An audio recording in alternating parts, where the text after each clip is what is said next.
History has a curious way of repeating itself. A century after the demise of the Titanic, a parallel unfolded in the same way in 2012. This time, it was another iconic cruise ship, the Costa Concordia. This disaster not only shook the maritime industry, but the whole world. Despite barely 7 years in service, the capsizing of the star cruise ship left an indelible mark on history. It raised the profound concerns within the realm of international cruising. So, what was the main reason behind the disaster, and what happened afterward? Welcome back to Nautical Depths, and today we're going to be diving into the tragedy of Costa Concordia. The Costa Concordia was a super luxurious vessel operated by the Costa Crociere. This renowned Italian cruise line was a part of the famous Carnival Corporation, one of the biggest players in the cruise ship business. It was the flagship vessel of the Concordia class and was built at a whopping price of $570 million. Being on a cruise ship comes with its own perks. Similarly, this ill-fated ship had such luxuries and facilities you can't imagine. This massive boat weighed in at 114,500 gross tons and boasted about 1,500 staterooms. With an area of 64,000 square feet, it housed one of the biggest fitness centers and spas at sea. Apart from that, it featured a sauna, Turkish bath, 4 swimming pools, 5 jacuzzis, a casino, a 3-level theater, and a dance club. With a total of 5 restaurants on board, it had 13 bars and lounges for its passengers. In simple words, it was nothing short of a floating paradise on vast oceans. On January 13, 2012, the Costa Concordia began its 7-night Mediterranean trip from Italy. Carrying 3,206 passengers and 1,023 crew members, it started its journey around 7:20 p.m.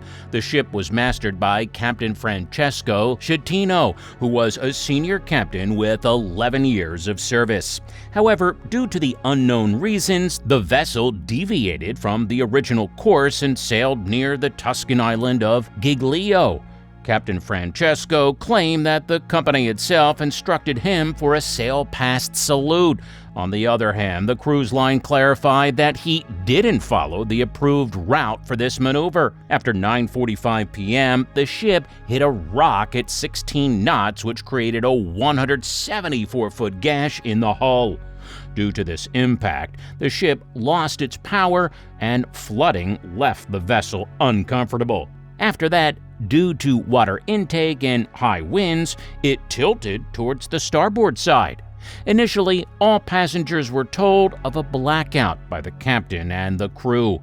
But around 10:30 p.m., the emergency alarm sounded and the passengers were instructed to muster stations with life jackets. Before 11 o'clock p.m., the captain finally ordered to abandon the ship. The evacuation was carried out through lifeboats, which faced challenges due to the ship's list. Eventually, Coast Guards stepped up with boats and helicopters to rescue the passengers. In a break from the ancient maritime tradition, Captain Francesco abandoned the ship while the rescue efforts were still happening. A local Coast Guard officer took command and carried out the whole rescue operation. Despite inquiries, the captain did not reboard and left his crew and ship behind to sink into the ocean. While the captain made his way ashore, the deputy mayor himself joined rescue efforts on Giglio. The initial 6-hour evacuation faced challenges, and the search for survivors paused due to sinking fears. In this tragic incident, 33 people died, including 32 passengers, crew members, and 1 salvage team member. Between the 14th and 30th of January 2012, rescue divers searched within the ship for missing people and recovered most of the bodies. However, the last body was not recovered until November 2014. After this shocking disaster, an inquiry delved into the crew and captain's actions. The media highlighted his departure while passengers were still in a tough spot. The final report was presented in May 2013 after an intensive investigation. In that report, all signs pointed to a human error, especially the actions of Captain Francesco.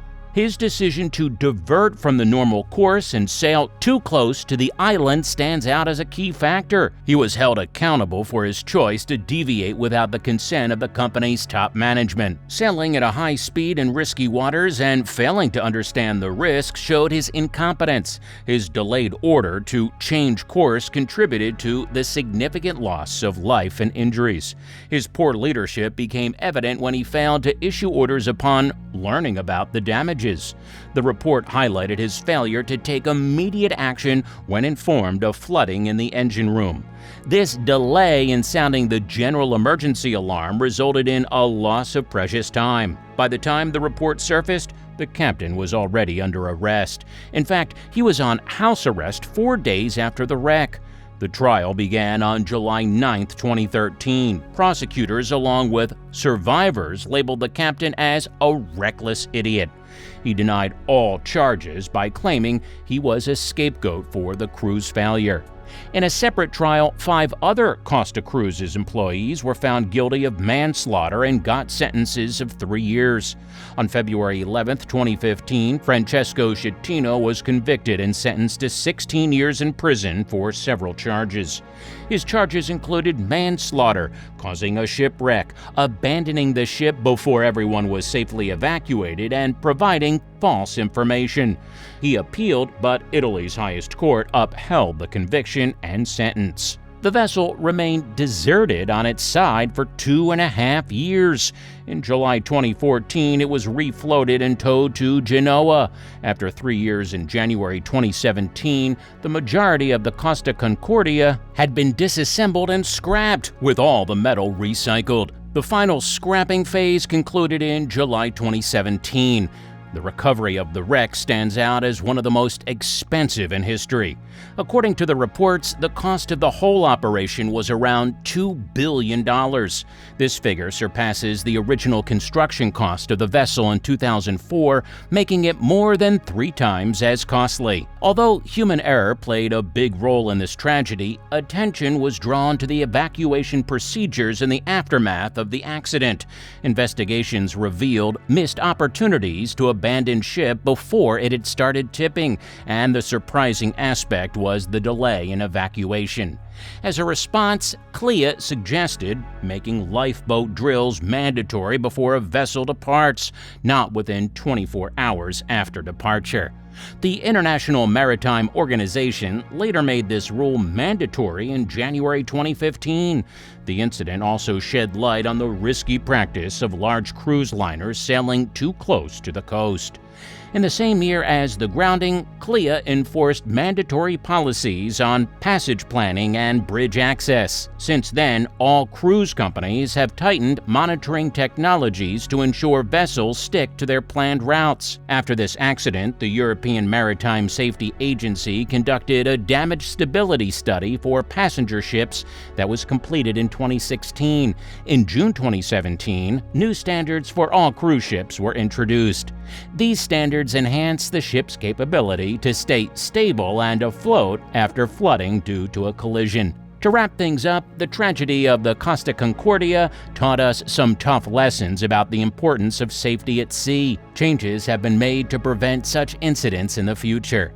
Still, in the vast oceans, even a small mistake has major consequences. Tell us what you think about this incident in the comments. Meantime, subscribe to the Nautical Depths for more content just like this.